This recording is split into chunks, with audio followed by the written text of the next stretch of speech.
Në një mëngjes të ftohtë janari, ajri i koksit përzihej mes avujve të kafes dhe zhurmës së makinave që çanin rrugët e ngrira.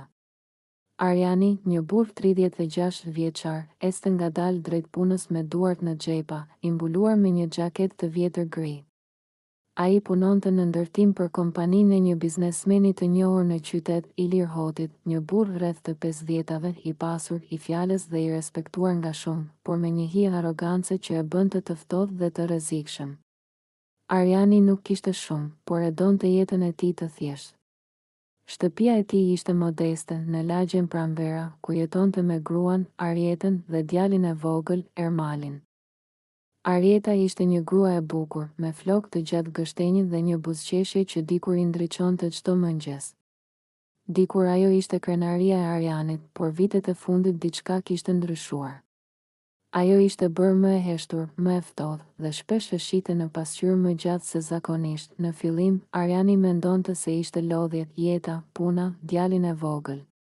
Por me kohën, filloi të ndjente se po ndodhte diçka që nuk mund ta kuptonte. Një ditë, Iliri, pronari i firmës, e thiri Arjanin në zyrë. Arjan, i tha me zë të butë por autoritar, kam dëgjuar për punën tënde.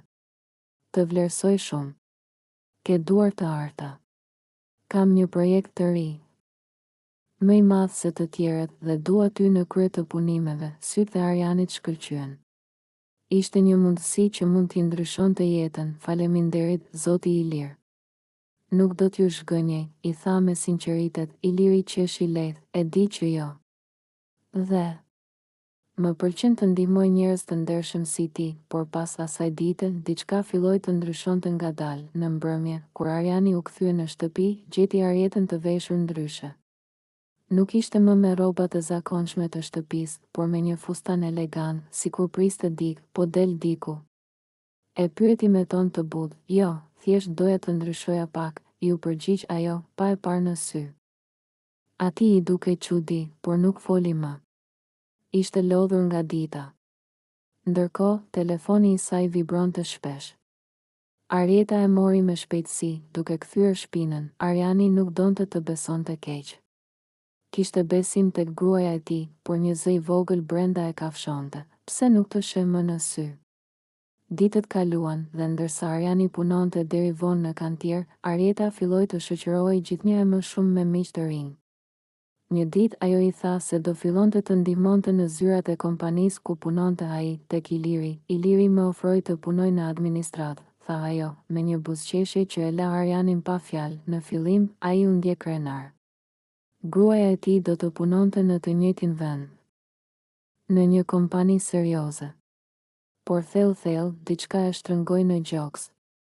Ai nuk e dinte pse, por emri i Ilirit tani i tingëllonte ndryshe. Javët që pasuan u mbushën me ndryshime të heshtura. Arjeta filloi të vishte rroba më elegante, të përdorte parfume të shtrenjta, të vonohej pas punës. Arjani, nga ana tjetër, filloi të ndihej i huaj në shtëpinë e tij. Një natë, kur ajo nuk ishte kthyer ende, ai mori telefonin e saj që kishte harruar në tavolinë. Zemra i rrite fort.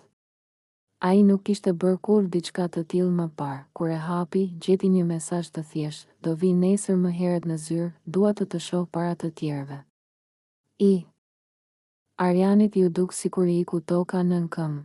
Iliri, sytë ju mbushën me lot, por i fshiu me dorë. Jo, mendoi ai. Ndoshta është ndonjë keq kuptim. Por në zemër, ai e dinte, ditën tjetër, vendosi të mos shkonte në kantier. Mori leje, me pretekstin e një sëmundjeje. Pa i thënë gjë Arjetës, u nis herët drejt zyrës ku punonte ajo. Rrugët ishin bosh. Kur mbërriti, qëndroi në cep, pas një ndërtese dhe priti. Pas pak, pa Arjetën të afrohej me një taksi. Ishte e veshur bukur, më shumë se zakonisht, dhe pak minuta më vonë, nga dera e pasme doli Iliri. Ai u afrua, e përqafoi lehtë dhe ajo e puthi. Një puthje e shkurtër, por e mjaftueshme për ta vrarë shpirtin e Arjanit. Ai ndjeu gjakun t'i ngrinte në kokë, sytë ju erën dhe duart i dridheshin. Por nuk bëri asgjë. Thjesht u kthye si një hije dhe u largua. Në rrugë, shiu filloi të binte, atë natë nuk foli. As të nesërmen. As kur ajo e pyeti pse ishte bërë i heshtur, por në mendjen e tij po zihej një stuj, ai filloi ta ndjek. Në heshtje.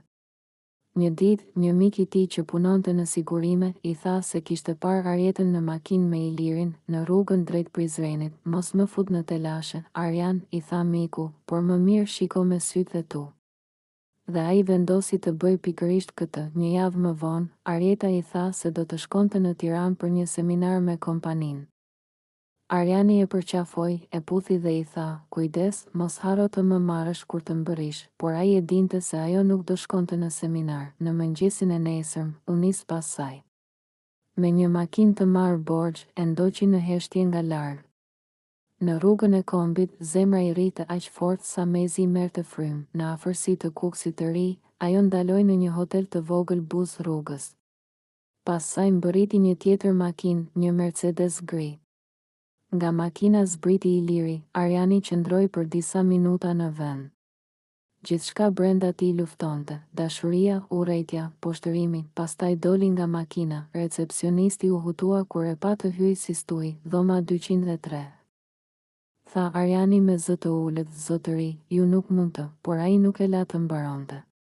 Unë gjithë shkallëve me hapa të shpejt, i mbuluar nga një errësirë që nuk e kishte njohur kur më parë. Kur hapi derën, ajo skene përplasi si rufe, Arjeta, e mbështjell me çarçaf dhe Iliri pranë saj, i befasuar.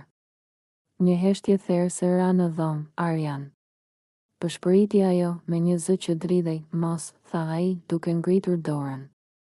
Mos më thuaj asgjë, Iliri u ngrit, u përpoq të fliste, por Arjani e shtyu fort pas murit, i besoja. Klithi ai. Të dy ju besoja, sytë e tij ishin të përgjakur. Por pastaj, diçka brenda tij u thye. Ai nuk deshi ta godiste. Nuk deshi ta dëmtonte.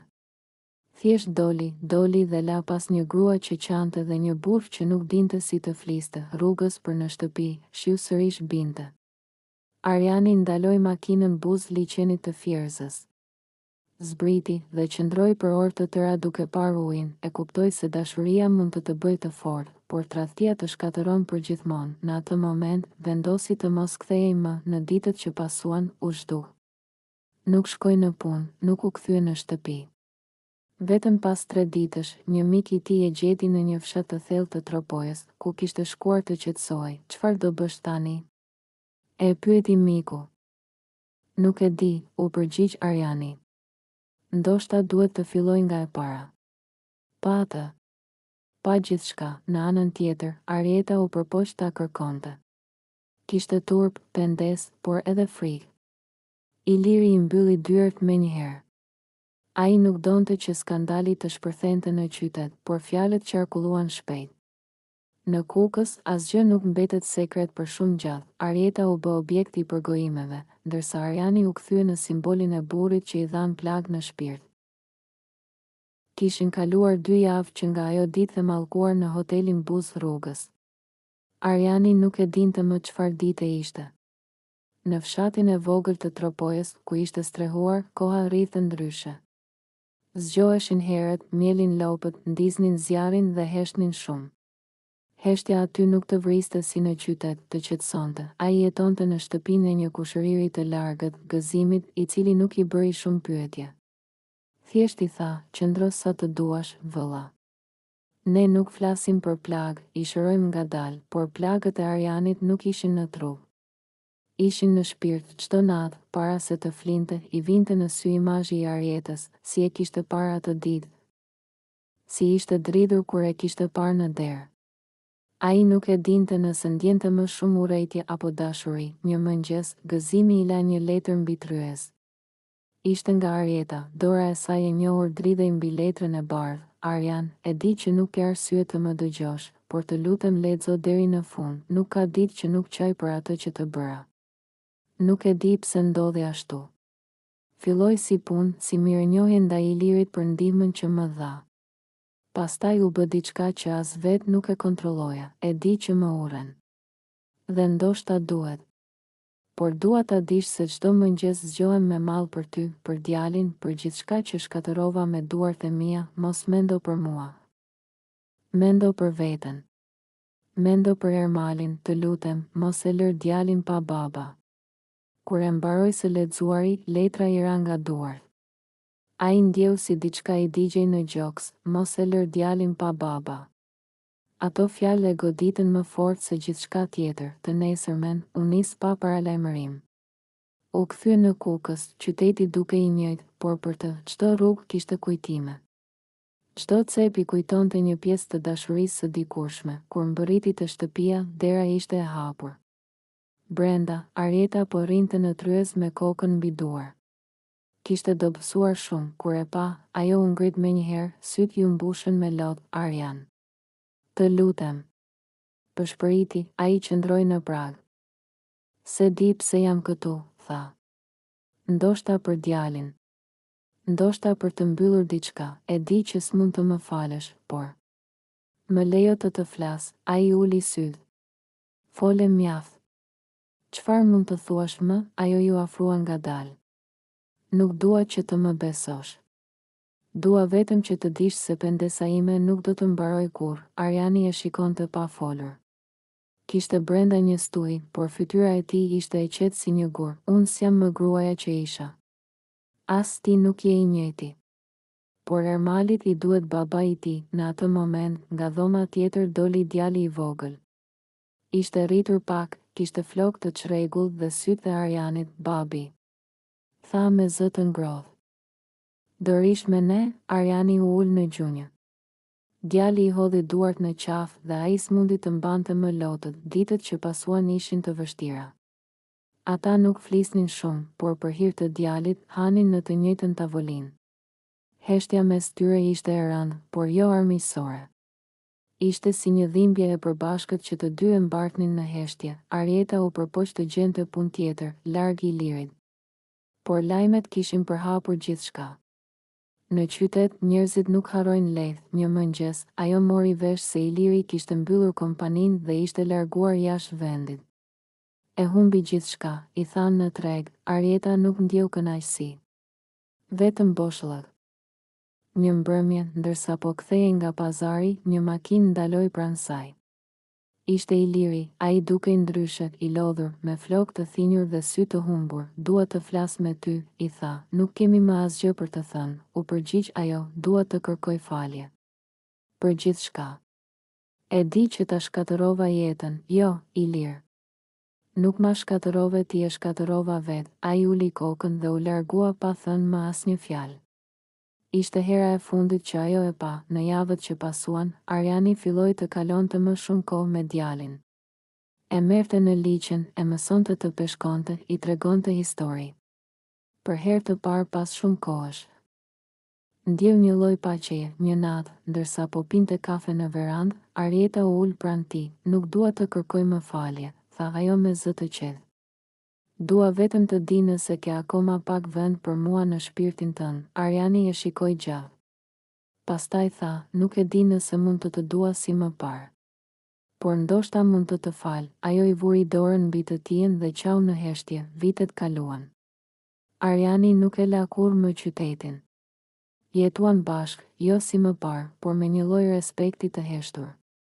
Djalin e rritën me dashuri dhe kujdes, tradhtia mbeti plag, por plagët, edhe pse nuk mbyllen, mësohen të mbahen. Në ditën kur Ermali u diplomua, Arieta e pa Arjanin në sytë e tij. Kishin kaluar shumë vite, por në ato sy kishte prapë diçka, një copë dashuri që s'ishte shuar kurrë. Ajo përshpëriti, faleminderit që nuk më lëre vetëm. Arjani buzëqeshi lehtë, nuk të lash. Por as të mbajta më. Të lash në kohë që të mësojmë të jemi njerëz, dhe për herë të parë, pas shumë vitesh, e ndjeu zemrën të lehtë. Koha ishte arma më e pamëshirshme. Kalonte, por nuk shëronte, që prej asaj nate kur Arjani kishte thënë se ndoshta mund ta falte, midis tij dhe Arietës qëndronte një mur i padukshëm. Ata nuk grindeshin më, por as nuk ishin më bashkë. Çdo fjalë e tyre duke e matur, e kontrolluar, sikur mos të preknin plagën që ende diqte. Djali, Ermali, ishte arsyeja e vetme që i mbante nën të njëjtën çati. Ai e ndjente tensionin mes prindërve, por ishte shumë i vogël për ta kuptuar. Kur shite nënën të qante fshehur azi, shkonte e fshihej në krahët e babait, sikur ndjente që aty kishte më shumë forcë. Në mbrëmje, Arjani rrinte shpesh në verandë, duke parë qiellin e Kuksit. E donte atë qytet, edhe pse tashmë çdo rrugë i kujtonte poshtërimin. Por një pjesë e tij nuk donte të largohej. Kishte diçka brenda tij që e lidhte me atë vend, ndoshta për djalin, ndoshta për kujtimet që, sado të dhimbshme, ishin të tij atë një natë, ndërsa po rrinte vetëm me një cigare në dorë, në derë trokiti kushëriri i tij, gëzimi. S'po të gjej dot në shpirt, more burr, i tha me zë të ulët. Po çfarë do të bësh kështu gjithë jetën? Do rrosh me heshtje e mallkime? Arjani e pa drejt, nuk po mallkoj njeri. Thjesht po mësoj të jetoj pa besuar, gëzimi pshërtiu. Mos I jep djallit kënaqësinë të ta marrë shpirtin. Arjan. Kështu nisën burrat që mbyten në heshtje, mos u bëj filozof, gëzim. Ti se di çfarë ndjen njeriu kur tradhtohet nga gruaja dhe nga njeriu që I jep të bukë, kushëriri nuk foli më. Por ato fjalë mbetën pezull në ajër, si një mallkim I butë që s'kishte përgjigje. Arjeta, nga ana tjetër, po rënohej brenda vetes. Ajo punonte në një qendër artizanale, duke qepur veshje tradicionale për të shmangur zërat e qytetit. Shpesh, teksa qepte, ndalonte dhe shikonte duart e veta, të njëjtat duar që kishin prekur dikur burrin që e donte, dhe më pas e kishin tradhtuar. Nuk e kuptonte si kishte arritur deri aty. Ishte sikur dikush tjetër e kishte jetuar atë periudhë. Jo ajo, në lagje, gratë filluan ta përshëndesin me gjysmë zëri, burrat e shikonin me përçmim dhe fëmijët e përmendnin me zë të ulët. Në qytetet e vogla, gjykimi nuk shuhet as me kohë, një ditë, ndërsa po kthehej nga puna. Një plak e ndaloi në rrugë, burrat falin në heshtje, por mos mendo se harrojnë. Mos I lëndo më, ajo uli kokën dhe eci pa folur. Plaka kishte të drejtë, ndërkohë, Arjani filloi të merrej me diçka që nuk e kishte bërë kurrë. Shkroi, në një fletore të vjetër, ai filloi të hedhë kujtimet e tij. Jo si një shkrimtar, por si një njeri që donte të nxirrte helmin nga shpirti. Shkroi për fillimin e dashurisë me Arjetën. Për mënyrën si e kishte parë për herë të parë në një dasmë, për si e kishte ndërtuar jetën me të. Pastaj shkroi për fundin, për atë derë hoteli që s'do ta harronte kurrë. Fletoria u bë shok, rrëfimtar dhe dëshmitar I heshtjes së tij. Disa herë, kur Ermali shkonte për të fjetur, ai e merrte dhe I lexonte me zë të ulët rreshtat që kishte shkruar. Si të donte t'ia tregonte vetes, për t'u bindur që gjithçka kishte ndodhur vërtet. Një mbrëmje, ndërsa po shkruante, Arjeta hyri ngadalë në dhomë. E pa me sytë e lodhur, me një ndjenjë pendese që nuk shuhej, po shkruan? Pyeti me zë të butë, po, për çfarë? Për ne. Për atë që ishim.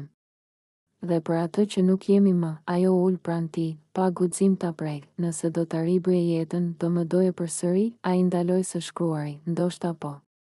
Por ndryshe. Do të doja me më shumë kujdes që të mos humbisnim në rrugë. Por edhe ti duhet të kishe luftuar më shumë për ne. Ajo uli kokën, dhe një lot I ra mbi dorë. Unë luftova, por jo aq sa ti dhe e humba. Koha kalonte. Djalit I afrohej mosha e gjimnazit. Arjani kishte gjetur punë në një punishte druri, ku e respektonin për ndershmërinë dhe për përpikmërinë e tij. Ai kishte fituar qetësi, por jo lumturi, ndërsa për Arjetën, çdo ditë ishte një përpjekje për të dëshmuar se ende vlente si njeri. Jo vetëm si gruaja që tradhtoi. Një pasdite, në punishte erdhi një njeri që e kërkonte Arjanin. Ishte një I dërguar I Ilirit. Zoti Ilir do të flas me ju, I tha. Arjani ngriti kokën, syt I ngrin, nuk kam asgjë për të folur me të. Ai tha se është furgjente. Ka nevojë për ndihmën tuaj, të kërkoj ndihmë të Zotit, jo të unë. Njeriu u largua pa fjalë. Por që nga ajo ditë, Arjani nuk u ndje rehat. Ishte sikur hija e Ilirit po afrohej përsëri. Një mbrëmje, ndërsa po kthehej në shtëpi, pa një makinë të ndalur afër portës. Ishte një Mercedes gri, I njëjti që kishte parë vite më parë para hotelit. Zemra I u ngrit në fyt. Nga makina doli Iliri. Ishte plakur. Kishte humbur peshë, fytyra I ishte rrudhur dhe sytë e dikurshëm plot pushtet tani ishin të lodhur. Arjan, tha me zë të dridhur, nuk kam ardhur për sherr. Kam ardhur për falje. Arjani nuk foli. Vetëm qëndroi dhe e pa drejt në sy. Falje? Ti më more nderin, më more jetën, dhe tani vjen të kërkosh falje? Po, tha Iliri. Sepse më duhet para se të vdes. Jam I sëmur, Arjan. S'kam shumë kohë. Doja të ta them në sy, më vjen keq, heshtja ra për disa sekonda që zgjatën si orë. Arjani mbylli syt, Zoti të gjykoft, Ilir. Unë s'kam më fuqi për urrejtje, Iliri uli kokën, të falenderoj që mu drejtove me fjalë. Jo me grushta. Je më burr se unë, pastaj u largua, pas asaj nate, Arjani nuk flinte. Ishte sikur gjithë urrejtja që kishte mbajtur brenda po fillonte të zbehej. Jo sepse kishte harruar, por sepse nuk donte më të jetonte me Helm. Një mëngjes, u zgjua dhe shkoj te Arjeta, dua të flas me ty, ajo e pa me druajtje, të lutem, vazhdoi ai, dua që ta lem të kaluarën prapa. Jo për ne, por për djalin. Ai duhet të shohë se falja është më e fortë se turpi. Arjeta filloi të qante. Ti je njeriu më I mirë që kam njohur ndonjëherë, Arjan. Jo, tha ai. Thjesht jam njeriu që nuk do të jetoj më me urrejtje, në javët që pasuan. Shtëpia e tyre u mbush sërish me jetë. Jo dashuri e zjarrt, por qetësi. Ata flisnin më shumë, qeshnin me djalin, shkonin në liçen në fundjavë. Për herë të parë pas shumë vitesh, Arjani ndjeu se ndoshta mund të kishte përsëri paqe, por jeta nuk I jep asnjëherë njeriut pushim për shumë gjatë. Në një ditë korriku, një telefonat nga spitali e trazoi sërish qetësinë e tyre. Iliri ishte në gjendje kritike dhe kishte kërkuar të shihte Arjanin për herë të fundit. Arjani qëndroi gjatë në heshtje. Pastaj mori xhaketën dhe tha, duhet të shkoj. Mbi qytetin e vogël të Kuksit, një mjegull e dendur kishte zbritur që në mëngjes, si një mbulesë që fshinte kujtimet, mëkatet dhe plagët e njerëzve. Ishte fund nëntori dhe bora e parë kishte prekur majat e maleve, ndërsa fryma e dimrit ndjehej në çdo hap të rrugëve të lagështa. Arjani ecte ngadalë drejt punës, I mbështjell me pallton e tij të vjetër, kur një zë I njohur e thirri nga pas. Arjan, është e vërtetë që Iliri është kthyer? Pyeti një nga punëtorët e vjetër, Fatmiri, duke ngritur vetullat me habi. Arjani u ndal. Zemra I u drodh si të kishte dëgjuar një mallkim të vjetër. Çfarë po thua, more? Pyeti ai me zë të ngjyrë. Po. E pash dje. Ka bler sërish biznesin që e shiti. Thonë se ka ardhur për të qëndruar. Një heshtje e ftohtë ra mes tyre. Arjani nuk foli më. U kthye ngadalë nga rruga, me sytë e ftohtë, të errët, që nuk pasqyronin më asgjë përveç lodhjes. Kishin kaluar 2 vite që nga ajo ditë e mallkuar kur kishte parë gruan e tij, Arjetën, në krahët e atij njeriu. Ai kishte ndryshuar gjithçka, punën, shtëpinë, edhe mënyrën si e shihte botën. Por tani, si me ironi të fatit, fantazma e së shkuarës po kthehej sërish. Në darkë, kur u kthye në shtëpi, Arjani gjeti vajzën e tij, Arbenën, të ulur në tryez duke bërë detyrat. Ajo ishte rritur. Tani ishte 10 vjeçe dhe kishte një urtësi që si përkiste moshës së saj. Babi, mësuesja më tha që do vi një sponsor I ri për shkollën. Quhet Ilir Dema, tha ajo pa e kuptuar rëndësinë e emrit. Arjani ndjeu si t'i ftoi gjaku në damar. Çfarë the?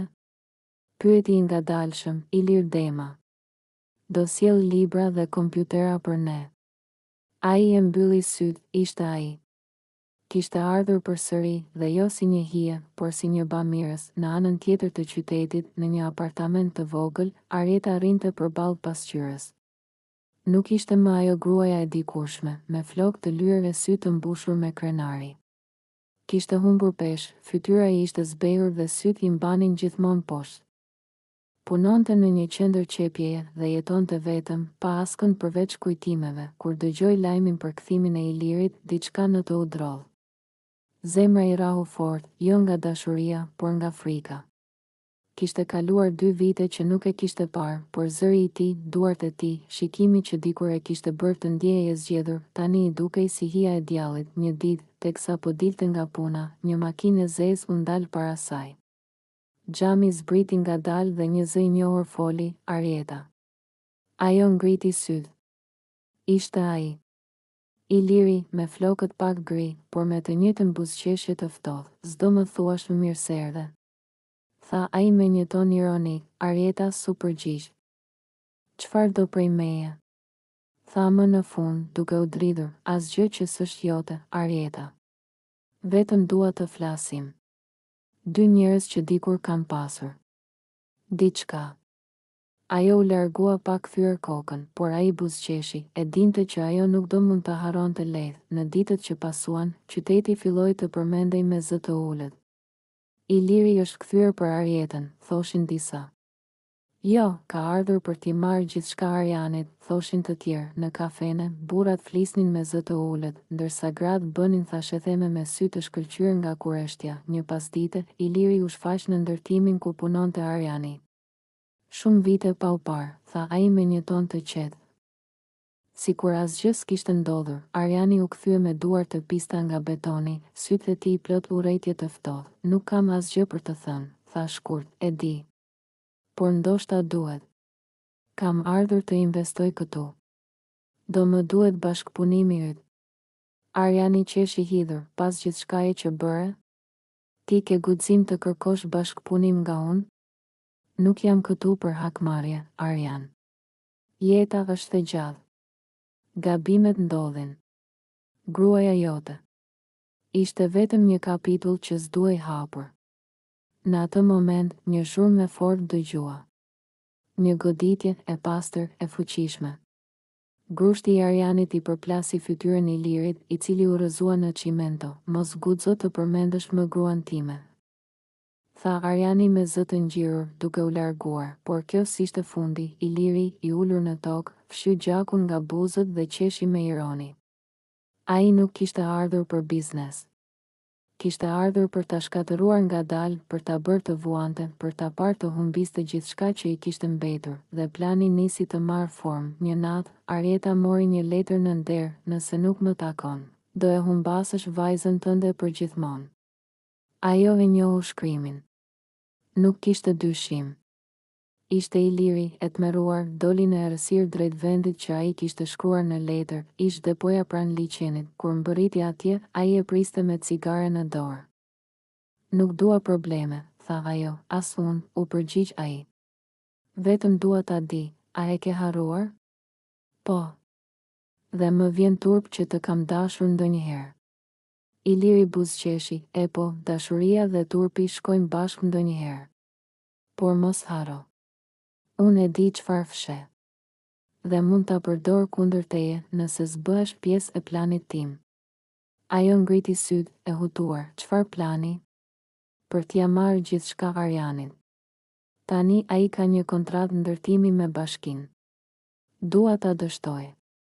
Ti do më ndihmosh. Arieta ndjeu tmerrin t'i përshkonte trupin, e kuptoi që e kaluara nuk kishte mbaruar, sapo kishte filluar përsëri, në të njëjtën kohë. Ariani ndjente se diçka nuk shkonte. Ai e ndjente në ajër, në mënyrën si njerëzit e shikonin, në heshtjen e çuditshme të disa punëtorëve. Një natë, teksa po kontrollonte dokumentet e punës, pa që disa firma kishin ndryshuar. Dikush po manipulonte letrat dhe ai do të përballej me pasoja të mëdha nëse zbulohej, dhe atëherë e kuptoi, vetëm një njeri mund ta bënte këtë. Iliri, në ditët që pasuan, tensioni u shtua. Qyteti po fliste. Arieta po përgjonte, po mundohej të shpëtonte mes dy meshkujve që e urrenin për arsye të ndryshme, dhe vajza e saj po fillonte të ndjente se diçka e errët po afrohej. Një mbrëmje, Ariani shkoi te dera e Arietës. Më thuaj të vërtetën, i tha me zë të ulët. Ajo s'u përgjigj, a ke folur me të? Po, tha më në fund. Por jo për atë që mendon. Ai po përpiqet të të shkatërrojë. Ariani e pa në sy, për herë të parë pas 2 vitesh. Dhe ndjeu se ndoshta, pas gjithë dhimbjes, një grimcë e vogël njerëzore ende ekzistonte mes tyre. Nëse thua të vërtetën, unë do të të mbroj, tha ai me vendosmëri. Ajo uli syt dhe nisi të qante. Tani gjithçka ishte gati për përplasjen finale. Iliri po afrohej me hap të ngadalë drejt vetëshkatërimit, ndërsa Ariani dhe Arieta, ndonse të ndarë nga turpi e dhimbja, po e ndjenin sërish një lidhje, jo dashurie, por mbijetese. Dhe kur nata e radhës ra mbi kukës, me dritat që pasqyroheshin mbi liçen, filloi ajo që do të ndryshonte gjithçka. Qielli i kukësit atë natë dukej sikur kishte marrë ngjyrën e hirit. Një erë e egër frynte nga verilindja, përplasja e degëve përzihej me tingujt e largët të ujit që godiste bregun e liçenit. Ariani po ecte me hapa të rënë drejt kantierit ku kishte kaluar gjithë ditën. Kishte marrë një telefonat anonime, një zë i panjohur i kishte thënë, nëse do ta mësosh të vërtetën për gruan tënde dhe për jetën tënde. Eja në depo, sonte. Vetëm. Ai e dinte që ishte i liri, por diçka në tonin e zërit e kishte bërë të kuptonte se nuk do të ishte një natë e zakonshme. Në anën tjetër të qytetit, Arjeta arrinte në gjysmë errësirë, me duart që i dridheshin mbi telefon. Kishte marrë të njëjtën mesazh. Eja në depo, ose Ariani do të vuaj. Ajo doli menjëherë, pa pallto, pa çan, vetëm me frymëmarrjen që i ngrihej si avull në ajër. Në orën 22:30, të dy ishin në të njëjtin vend. Një depo e braktisur, dikur pjesë e një fabrike betoni, ajo i mbante erë lagështje, ndërsa dritat e vetme ishin disa llamba të dobëta që dridheshin nga era. Iliri doli nga hija. I veshur me pallto të gjatë, me cigaren në dorë dhe atë buzëqeshjen që dikur dukej e fuqishme, por tani ngjante e sëmur. Mirë se erdhët, tha ai, duke i parë të dy. Çfarë do? Tha Ariani, duke shtrënguar grushtet, të vërtetën. U përgjigj Iliri. Por, me që nuk më besuat kur, e kam sjell unë. Ai mori nga xhepi një dosje dhe ja hodhi në tokë. Brenda kishte fotografi, disa prej tyre të vjetra, nga koha që Arjeta punonte në firmë. Por kishte edhe të tjera, të reja, të montuara me kujdes, që dukeshin si prova të një tradhtie të vazhdueshme. Arjeta u përkul, i pa, dhe syt ju mbushën me lot. Këto janë të rreme. Pse po e bën këtë? Sepse mundem, tha ai, me një ton të ftohtë. Sepse më ke hedhur poshtë. Dhe sepse dua që ai, duke treguar Arianin, të ndjej çdo pikë dhimbje që ndjeva unë kur më braktise. Ti nuk ke dashuruar kur. Bërtiti ajo. Ti ke pasur vetëm ego. Iliri qeshi, e ndoshta egoja është dashuria ime. Ariani e pa të gjithë skenën me një lloj tronditjeje që se kishte ndjer as atë ditë të mallkuar. Ai ndje urrëtie, por edhe një dhimbje që nuk e përshkruante dot me fjalë. U afrua me hapa të ngadaltë, derisa qëndroi përballë Ilirit. Ti më more gjithçka, Ilir, tha ai me zë të ulët. Gruan, respektin, jetën. Por një gjë nuk do ma marrësh dot, ndërgjegjen time. Iliri ngriti vetullat. Ndërgjegjen? Ajo sta ushqen vajzën, Arjan. Ndërgjegja nuk paguan bukën e tavolinës. Në atë çast, Iliri nxori një pistolet të vogël. Arjeta bërtiti. Ariani qëndroi ngrirë, por syt i ndritën me urrëtie. Mos më afro, tha Iliri, duke tundur armën. Sot do përfundojmë të tre. Siç duhej të kishte ndodhur që në fillim. Një moment i heshtur, i gjatë sa një jetë, pastaj, një zhurmë e fortë, dera e depos u hap me vrull. Një roje e kantierit që kishte parë dritën brenda, hyri me shufër hekuri në dorë. Në rëmuj, arma u rrëzua, një shtën, një klithmë. Kur heshtja u kthye, Arjeta ishte në tokë, me gjakun që i përhapej në këmish. Ariani e mbajti në krah, duke thirrur emrin e saj. Jo. Jo, mos. Pëshpëriti ai, duke e tundur. Ajo hapi syt me vështirësi. Të dua. Gjithmonë të kam dashur. Por isha e verbër. E verbër, Arjan. Ai i mbajti fytyrën me duar, sytë e tij plot lot. Mos fol. Do shpëtosh. Do të shpëtosh, Arjet. Por ajo e dinte, e ndjeu gjakun që i ngrohte duart e tij. Kujdesu për Arbenën. Tha me frymën e fundit, dhe sytë e saj u mbyllën. Iliri qëndronte i ngrirë, pa lëvizur. Fytyra e tij, e mbuluar nga errësira dhe drita e llambës që dridhej, nuk kishte më arrogancë. Vetëm boshllëk, roja e kapi nga pas, ndërsa Ariani qëndronte ende i përkulur mbi trupin e gruas. Policia mbërriti pas pak, të gjitha u zhvilluan si në ëndër. Një natë, një krim, një dashuri që përfundoi në balë. Kur e morën trupin, bora filloi të bjerë. Ariani qëndroi jashtë, pa e ndier të ftohtin.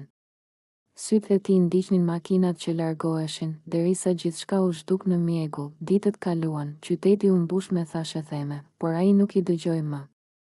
Jetonte vetëm për vajzën e tij, e cila tani nuk qante më, por kishte filluar të shkruante çdo mbrëmje në një fletore që mbante nën jastëk. Në njërin prej faqeve kishte shkruar: "Nëna ime nuk ishte e keqe. Ishte vetëm e humbur.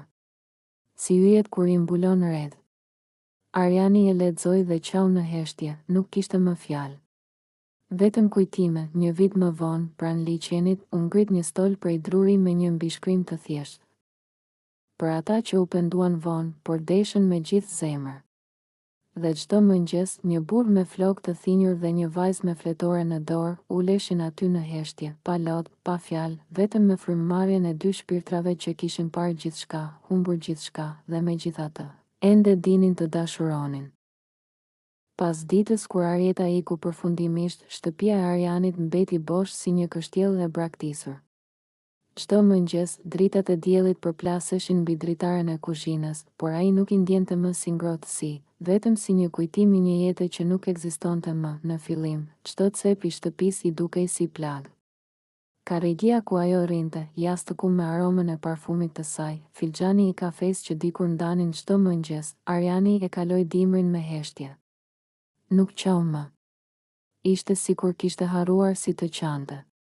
Kishte mbetur vetëm me punën e tij, me fjalët që nuk I thoshte askujt, dhe me mallin që e gëryente ngadalë, por koha, si një robalarse e heshtur, filloi ta pastroi dhimbjen nga shpirti I tij. Në pranverë, një ditë, vendosi të hapte përsëri dyert e jetës. Doli në qytet. Shkoi në tregun e vjetër, ku dikur shiste fruta nga ferma e tij.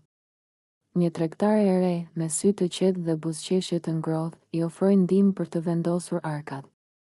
Quhej Era. Ishte nga Kuksi, por jetonte në Tiranë dhe kthehej çdo fundjavë për të ndihmuar familjen. Ariani nuk e di pse, por në sytë e saj pa një dritë që se kishte parë prej kohësh, jo pasion, jo dëshirë, por paqe, filluan të flisnin her pas here. Ai I tregonte për jetën në fermë, ajo për tregun dhe për motrën që studionte jashtë. Ngadalë, fjalët u kthyen në shpresë dhe heshtja e tij në dëshirë për të jetuar. Një ditë, ndërsa po mbillte fidanët e rinj të mollëve, Era I u afrua. "Sa bukur është këtu," I tha. "Të qetëson, është e vetmja gjë që më ka mbetur," u përgjigj ai me një buzëqeshje të zbehtë. Ajo e pa drejt në sy. "Jo. Të ka mbetur edhe ti vetë. Dhe kjo është më shumë se çdo gjë tjetër." Ato fjalë I ranë si shi në tokë të thatë. Për herë të parë pas shumë kohësh, Ariani ndjeu se ndoshta mund të kishte një fillim të ri. Në ver, ferma e tij lulëzoi sikur më parë. Njerëzit e fshatit që dikur e përqeshnin pas tradhtisë, tani I flisnin me respekt. Ai nuk tregonte më urrejtje, nuk kishte më mllef, vetëm qetësi. Një pasdite, teksa po rregullonte motorin e ujitjes, një makinë u ndal para portës. Ishte Arieta, duke ndryshe, flokët më të shkurtër, fytyra e lodhur, syt plot turp. "Arian. Më fal që të shqetësoj," tha ajo me zë të dridhur. "Doja vetëm të ta them në sy që jam penduar për çdo gjë." Ariani e pa në heshtje për disa sekonda. Zemra I rahu fort, por nuk ndjeu urrejtje. "Vetëm një lloj mëshire, Arieta," tha ngadalë, "unë të kam dashur shumë. Dhe ndoshta një pjesë e imja do të dojë gjithmonë. Por ajo që ishte, ka vdekur bashkë me besimin tim." Ajo uli kokën. "E di. Nuk kam ardhur për të kërkuar që të më falësh," shtoi ajo. "Thjesht doja të shija një herë tjetër dhe të them që ke qenë njeriu më I mirë që kam njohur ndonjëherë." Një lot I rrëshiti nga faqja. Ai u afrua, I vendosi dorën në supë dhe tha me qetësi, "Jeta s'na pyet gjithmonë. Por ndonjëherë, kur të bie për tokë, të mëson të ngrihesh përsëri." Ajo buzëqeshi me dhimbje dhe u largua. Ai e pa makinën të zhdukej në kthes dhe ndjeu një lloj lehtësimi që se kishte ndjer kurrë më parë. Vjeshta erdhi shpejt. Era filloi ta vizitonte më shpesh. Punonin bashkë në kopsht, pinin çaj në verandë, qeshnin për gjëra të vogla. Nuk kishte fjalë të mëdha, as premtime, vetëm qetësi. Një mbrëmje, ndërsa dielli po perëndonte, Era tha, "Arian, e di që ke kaluar shumë. Nuk të kërkoj të më dashurosh menjëherë.